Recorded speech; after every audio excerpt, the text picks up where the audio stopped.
The Joe Rogan Experience. Weren't you at one point in time, weren't you a Grateful Dead head? Oh, yeah. I listened to him this morning, yeah. You used to travel around with them? Yeah. How old were you when that was going on? I went to my first Dead show in December of 1984, so I was 15 at, speaking of the San Francisco Civic Center. Yeah, wow. The New Year's shows, so they always played in Oakland, but one year they played at the in San Francisco.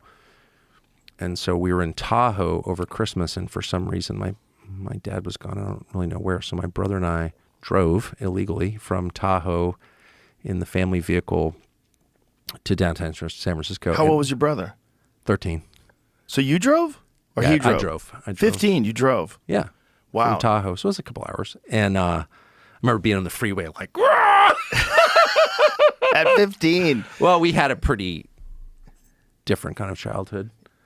But anyway, we didn't Is that you? Yeah, it's me on the left. Get the fuck out of here. Yeah. I don't know. I don't know how that picture is hanging in my barn. And I've never, I don't release any pictures of myself or family or anything like that. And somebody came to my barn and took a picture of that. It's hanging next to my sink and put it on the internet. Wow. So that's my brother, Buckley, on the right. That picture was taken, so my dad was a reporter in San Francisco in the 60s and pretty well-known reporter. And that was in the 80s when I was in school. And we were home for Christmas vacation, and he had covered the Grateful Dead. He knew the Grateful Dead. My dad did. So they were in his office. They came through D.C. and they called him, and they came over to his office. Jerry came over to his office, and my dad's like, "I've got Jerry Garcia here. You guys should come down." So my brother and I, we lived in Georgetown, and we had a Vespa. Remember those? Yeah. And we drove our Vespa. It was freaking cold out. I'll never forget that. We drove our Vespa down to 6th and E or whatever, where my dad's office was. And there was Jerry. I'd never met him before. He was missing the middle finger of his right hand, famously. The famous handprint, Grateful Dead handprint. But when he shook his hand, you could feel it collapse kind of because he didn't have that middle finger. But anyway, so my brother and I drove to the New Year's show. It was actually a couple nights before New Year's. And we didn't have tickets, of course. And we were in the park across from there, and we were, doing the, whatever the things that people do at Dead shows, and we were pretty freaking out of it. And this guy comes up out of nowhere and puts a ticket right in my face and goes, "Here," and hands me a ticket. So my brother was extremely out of it. I mean, he was, I never should have done this, but I was like, "All right, man, I'm going in."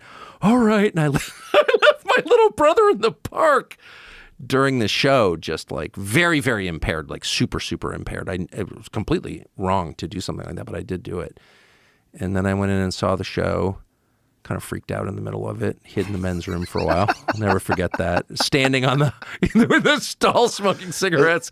Is it acid? It was psilocybin mushrooms, which, by the way, I should just say, I got sober 22 years ago. I'm completely opposed to anything. I don't take Advil. I'm totally opposed to anything, but other than nicotine and coffee. But yeah, it was mushrooms. So we ate way too many, and started to kind of melt down a little bit. But anyway, the point is, I get out of the show. This is pre-cell phone. This is 1984, and I get out of the show, and they played actually a lot of tunes that they didn't play. They played Spoonful. They didn't play Spoonful a lot. It was a pretty obscure tune.